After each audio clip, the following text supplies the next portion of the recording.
Second question आपका दिया है, मैं आपको क्वेश्चन पढ़ के सुना देता हूं कि 0.4 माइक्रोकूलम आवेश के किसी छोटे गोले पर अन्य छोटे आवेशित गोले के कारण वायु में 0.2 न्यूटन का बल लगता है।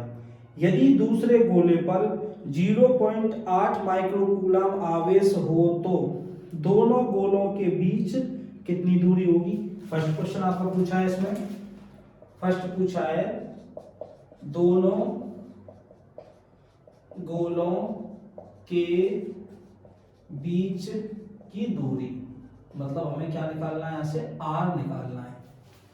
और पहले गोले पर दूसरे गोले के कारण, पहले गोले पर दूसरे गोले के कारण जो बल लग रहा है हमारा F, देखो इसको अगर हम A नाम दे रहे हैं, इसको हम B नाम दे रहे हैं, तो यहाँ जो बल लगेगा वो FAB लगेगा, मतलब गोले A पर B के कारण बल। तो ये जो मान दिया है आपका 0.2 न्यूटन दे रखा है इसमें, और बीच की दूरी हमें इसमें निकालनी है। तो पहला क्वेश्चन पूछा है दोनों गोलों के बीच की दूरी, और आपका सेकंड क्वेश्चन पूछा है इसमें कि जो हमारा गोला B है, जो गोला B है हमारा, उस पर गोले A के कारण कितना बल लगेगा। तो इसमें पूछा है आपका FBA, मतलब जो यहाँ B पर जो फोर्स लगेगा हमारा वो लिख लेगा हमारा FBA, ये हमें निकालना है। तो दो क्वेश्चन पूछे, तो बीच की दूरी निकालनी है, जो R है हमको हमारे पास दी नहीं है, ये वैल्यू निकालनी है, और दूसरे गोले पर पहले गोले के कारण जो बल लगेगा वो बल पूछा है। ये इसमें दो चीज पूछी है। तो सबसे पहले हम दोनों के बीच की दूरी निकालते हैं, इसको बाद में देखेंगे, पहले इसको करते हैं कि दोनों गोलों के बीच की दूरी r निकालना है। उससे पहले जो जो जानकारी हमारे पास इसमें है उसको लिखते हैं। पहले इसमें QA दिया है आपका 0.4 माइक्रोकूलम, जिसको आप लिख सकते हो 0.4 × 10⁻⁻6 कूलम, क्योंकि आप 1 माइक्रोकूलम बराबर 10⁻⁻6 लिख सकते हो, 10⁻⁻6 लिख सकते हो। QB की बात करें बेटा, तो इस पर दिया है 0.8 माइक्रोकूलम बराबर 0.8 × 10⁻⁻6 कूलम, ये इतना चार्ज इस पर हो गया। और FAB यानी कि जो पहले गोले पर दूसरे गोले के कारण जो बल लग रहा है वो बल कितना दिया है, 0.2 न्यूटन। हमें पूछा है इसमें R, क्वेश्चन मार्क, R हमें निकालना है। हमारे पास कूलम के नियम से एक फॉर्मूला है, कूलम के नियम से क्या कहता है कूलम का नियम, F बराबर 1/4 pi epsilon naught QA QB upon R square, ये फॉर्मूला है हमारे पास। अब हमें इसमें से जो बेटा निकालनी है वैल्यू, वो R की निकालनी है। अगर हम इस R स्क्वायर को इधर भेजें और इस F को इधर भेज दें, तो क्या कंडीशन मिलेगी हमें मिल जाएगा R स्क्वायर बराबर 1/4 pi epsilon naught QA QB upon F, ये। और हमें निकालना है यहां से R, तो R लिखेंगे तो यहां से हमने स्क्वायर हटा दिया, स्क्वायर हटाएंगे बेटा तो पीछे क्या चल जाएगा, root 1/4 pi epsilon naught QA QB upon F। तो यहां से जब इसमें वैल्यू पुट करेंगे तो R की वैल्यू मिल जाएगी हमें यहां से सीधे सीधे। तो बेटा आप सब जानते हैं कि R बराबर रूट के अंदर 1/4 पाई एप्सिलॉन नॉट की वैल्यू तो फिक्स है कि 9 × 10⁹ इंटू QA की वैल्यू कितनी दी है बेटा, 0.4 × 10⁻⁻6 इंटू 0.8 10⁻⁻6। ये मैंने QA और QB की वैल्यू रख दी, ये वैल्यू QA की और ये वैल्यू QB की वैल्यू, ये सारी वैल्यू मैंने पुट कर दी ऊपर वाली। अब हम नीचे वैल्यू रखेंगे बेटा किसकी, F की वैल्यू। F कितना दिया है आपका 0.2। अब इसको सॉल्व करेंगे आगे, तो ये आपको मिलेगा रूट के अंदर, देखो इस पॉइंट से इस पॉइंट को कैंसिल कर देंगे और 2 से ये 4 कट जाएगा कितनी बार, 2 बार। तो यहाँ से मिलेगा 9 गुणा 2 गुणा 0.8 गुणा 10 की पावर 9 माइनस के 6 और माइनस के 6, 9 माइनस के 6 और माइनस के 6 कितने हो जाएंगे, 12। ये चीज आपको मिलेगी यहाँ से। फिर इसके बाद देखेंगे बेटा नीचे वाला तो खत्म, कुछ बचा नहीं नीचे। तो r बराबर 9 दूनी 18 और 18 अट्ठे कितने होते हैं, 144। तो 18 अट्ठे हो गए 144 और एक अंक हटा के पॉइंट लगाना है तो 14.4 हो जाएगा यहाँ से। और गुणा 10 की पावर, जब 12 में से 9 जाएंगे तो यहाँ माइनस के 3 मिलेगा और ये रूट के अंदर। अच्छा, इसके बाद बेटा अगर हम इस पॉइंट को हटाना चाहें यहाँ से, अगर इस पॉइंट को भी यहाँ से हटाते हैं तो ये 144 हो जाएगा और 10 की पावर हो जाएगी आपकी माइनस के 4, क्योंकि हम पॉइंट को यहाँ से पीछे ले जा रहे हैं।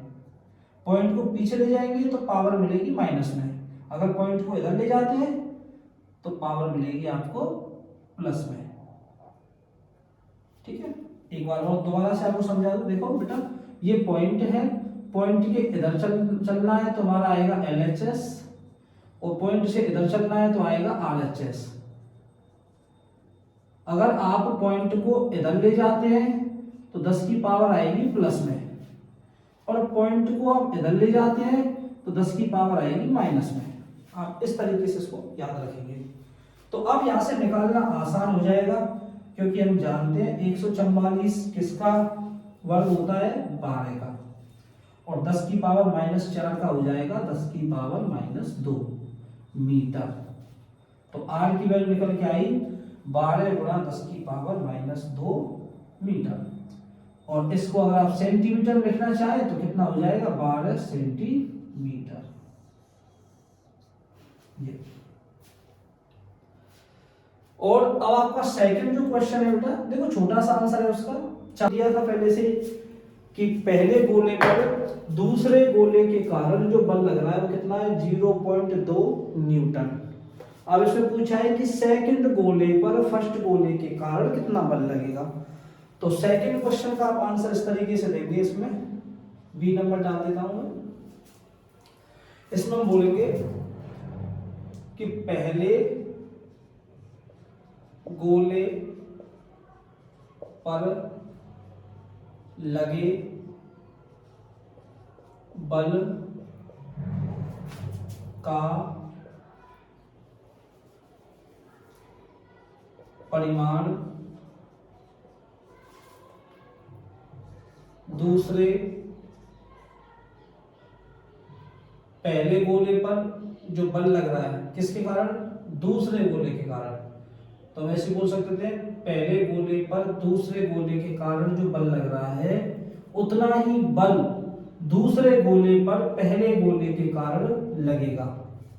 या हम कह सकते हैं पहले गोले पर लगे बल का परिमाण दूसरे गोले पर लगे बल के परिमाण के बराबर होता है, परंतु दिशाएं अलग अलग होती हैं। दिशाएं अलग अलग होती हैं, इसीलिए हम कह सकते हैं कि FAB बराबर FBA। मतलब FAB हमारे पास ये दिया है, हमें निकालना था FBA, और जो कि हमारा कितना हो जाएगा FBA, ये हो जाएगा हमारा 0.2 न्यूटन। आप इस तरीके से आंसर इसका दे सकते हो। तो हमने पहले इसमें दूरी निकाली, दूरी निकल के आई थी हमारी 12 सेंटीमीटर, और जो बल निकल के आया है वो आपका वो निकला है 0.2 न्यूटन। तो ये आपके दोनों आंसर हो जाएंगे इसके, और ये क्वेश्चन हमारा कंप्लीट है। तो आप इसको नोट कर लें। चलिए क्वेश्चन नंबर 3 कहता है बेटा कि जांच द्वारा सुनिश्चित कीजिए कि ke square upon GME MP। जांच द्वारा सुनिश्चित कीजिए कि ये जो अनुपात दिया है ये एक विमाहीन है। कैसा है? विमाहीन, मतलब इसकी कोई विमा नहीं है, इसमें ये बात बतानी है यहाँ पे। और आगे बोला है कि भौतिक नियतांकों की सारणी देखकर इस अनुपात का मान ज्ञात कीजिए, यह अनुपात क्या बताता है। हमें इसमें ये बताना है कि ये पहले तो ये चेक करनी है कि ये इसका कोई इसकी कोई विमा है या नहीं है। सबसे पहले विमा चेक करेंगे। और बेटा इस क्वेश्चन को करने से पहले आपको पता होना चाहिए कि इसमें k की वैल्यू क्या है, e की वैल्यू क्या है और g की वैल्यू क्या होती है, या इसका मात्रा क्या होता है, me का मतलब क्या है ये पता होना चाहिए आपको, mp का मतलब क्या है ये भी आपको पता होना चाहिए। तो मैं सबके मान यहाँ पर लिख देता हूँ, उसको आप अच्छे से याद कर लेना, जिससे कि इन क्वेश्चनों को करने में आपको आसानी हो। तो k हमारा नियतांक होता है जिसकी वैल्यू मैंने आपको बताई थी कि 9 गुणा 10 की power 9 newton metre square upon coulomb square. E की value 1.6 into 10 to the power -19 coulomb.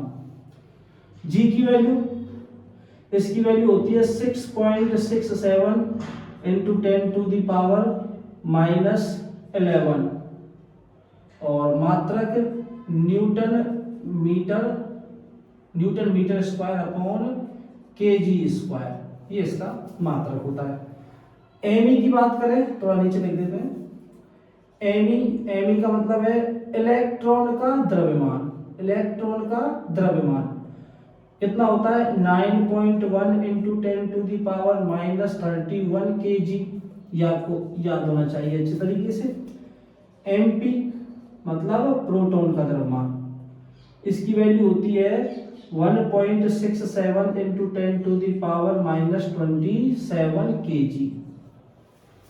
तो ये कुछ मान आपको याद होने चाहिए, इनके बिना आप इस क्वेश्चन को नहीं कर सकते। तो विमाएं भी लिख दी मैंने यहाँ पे और इनके सभी मान लिख दिए। तो सबसे पहले हम चेक करेंगे कि यह एक विमाहीन राशि है, इसको चेक करते हैं। तो इनकी विमाएं मैं यहाँ से लूंगा और इसमें पुट करूंगा। तो k की विमा क्या है newton metre square upon coulomb square.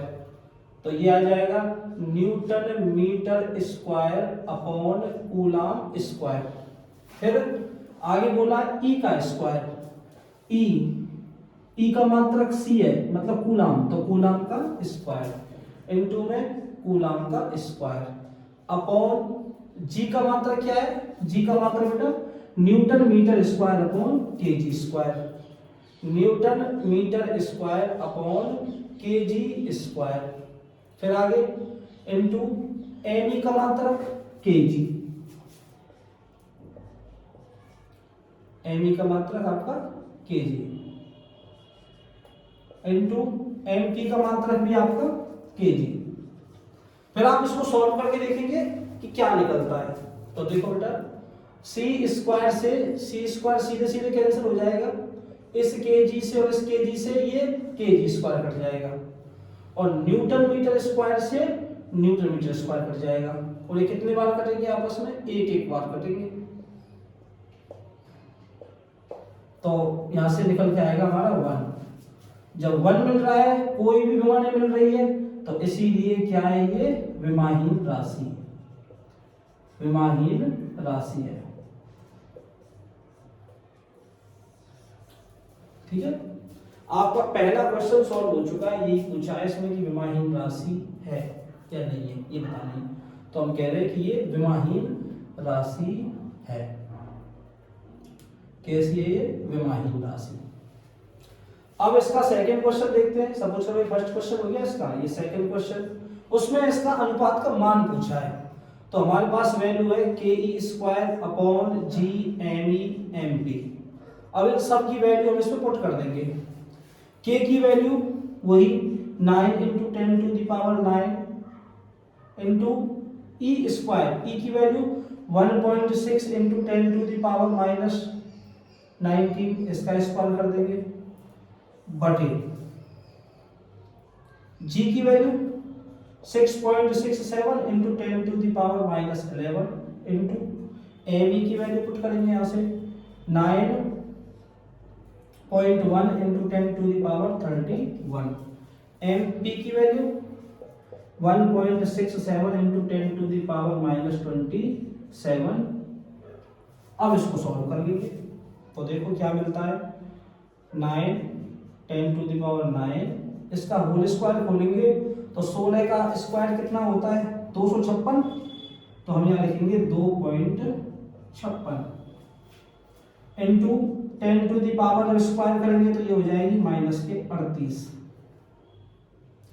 नीचे हम इसका और इसका मल्टीप्लाई करेंगे तो ये आएगा लगभग 100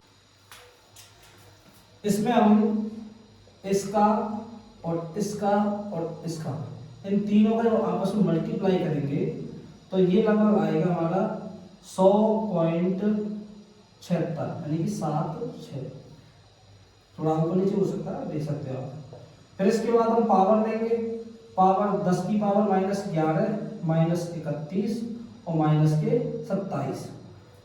अब इसको हम 9 गुणा हम करेंगे 2.56, तो यहाँ से हो जाएगा ये 23.04 गुणा 10 की पावर हो जाएगी ये बेटा -29 बटे, और नीचे रह जाएगा आपका 100.76 गुणा 10 की पावर -69।